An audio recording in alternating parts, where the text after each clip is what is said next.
ప్రపంచం చాలా విశాలమైంది.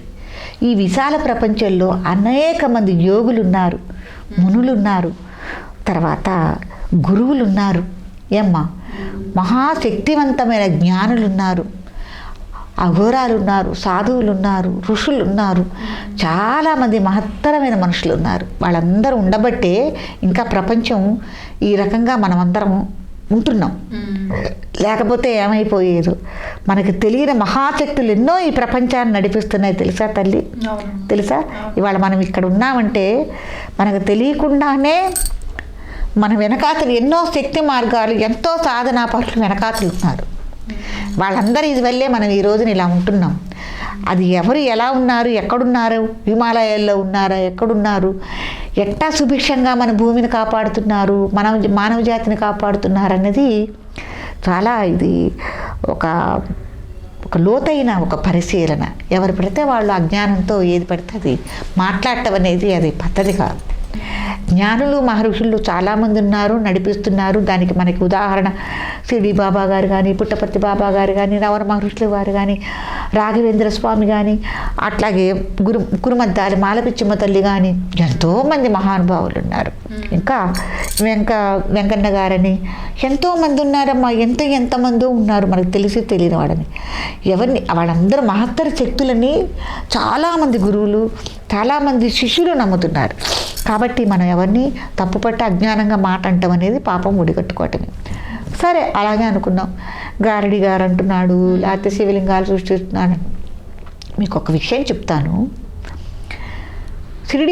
పుట్టపర్తి బాబా గారు వాళ్ళ స్వగ్రామంలో ఉన్నప్పుడు ఆడుకునే వయసులో, చిన్న పిల్లాడుగా ఆడుకునే వయసులో, ఒక 5 ఏళ్ళు 6 ఏళ్ళు వయసులో, అక్కడికి ఇప్పటికీ ఉందమ్మా. ఒక పుట్టపర్తిలో ఒక ఊరిలో ఒక కొండ ప్రాంతంలో ఉంటుంది, హైట్గా ఎత్తుగా ఒక ప్రాంతం ఉంటుంది. ఆ ప్రాంతం మీద ఒక చింత చెట్టు ఉంది. ఇప్పటికీ కూడా అలాగే ఉంది ఆ చింత చెట్టు. ఇప్పటికి మీరు వెళ్ళి చూసినా కూడా అట్లాగే ఉంది. ఆ చింత చెట్టు అది కల్పవృక్షంగా పిలుచుకుంటున్నారు. ఇప్పుడు కూడా మనకి ఒక దేవతా వృక్షంగా, కల్పవృక్షంగా పిలుచుకుంటున్నారు. అయితే అక్కడ చిత్రావతి నది ఒడ్డు, చిత్రావతి నది, ఇక్కడ మన గనక కృష్ణానది, మూషి నది ఎలా ఉన్నాయో పుట్టపర్తి చిత్రావతి నది ఒడ్డునున్న ఒక గ్రామం. ఈ తోటి పిల్లలందరితో స్కూలు టైంలో, సాయంత్రం సంధ్యాకాల టైంలో ఆడుకుంటూ బాబాగారు తోటి పిల్లల్ని అడిగేవారు. ఏమనంటే, నీకు కూకు చిక్కు చిక్కు పుల్ల అని మనం ఇసుకలో ఆడతాం. ఒక పుల్ల పెట్టి మనం మూస్తాము, ఏటి మనిషి కనుక్కోవాలి ఎక్కడుంది పుల్ల అని కనుక్కోవాలి. అలా ఆటలు ఆడే సందర్భంలో ఇసుకలో నీకు కూకు చిక్కు చిక్కు పుల్ల, నీకేం కావాలి ఇప్పుడు, కృష్ణ విగ్రహం కావాలా, గణపతి విగ్రహం కావాలా అని అడిగేవారు బాబా. పసిపిల్లాడప్పుడే అడిగితే తోటి పిల్లలు ఏది అడిగితే అది ఆ ఇసుకలోంచి, ఆ కూకు చిక్కు చిక్కు పుల్లలోంచి పుల్ల కాకుండా వాళ్ళు ఏ విగ్రహం అడిగితే ఆ విగ్రహం బాబా తీసి ఇచ్చేవారు. ఏమండి మీరు చెప్పండి, గారడి విద్య పసిపిల్లడికి వస్తుందా? 6 సంవత్సరాల పిల్లాడికి వస్తుందా? రాదు కదా. ఎక్కడి నుంచి వచ్చింది ఆ శక్తి, ఆ మహిమ? అవి వారు కొన్ని జన్మలు కారణ జన్మలు, కారణం చేత జన్మిస్తారంతే. తర్వాత ఇంకోటి ఆ చెట్టు అని చెప్పారు కదా, కల్పవృక్షం అనేది. ఆ చెట్టు దగ్గరికి వెళ్ళి ఆడుకునేవాళ్ళు కదా. ఆడుకున్నప్పుడు ఈ చెట్టు నుంచి నీకేం పళ్ళు కావాలిరా, అక్కడ చింత చెట్టుకి ఏం కాయలు కాస్తాయమ్మా? చింతకాయలే కదా.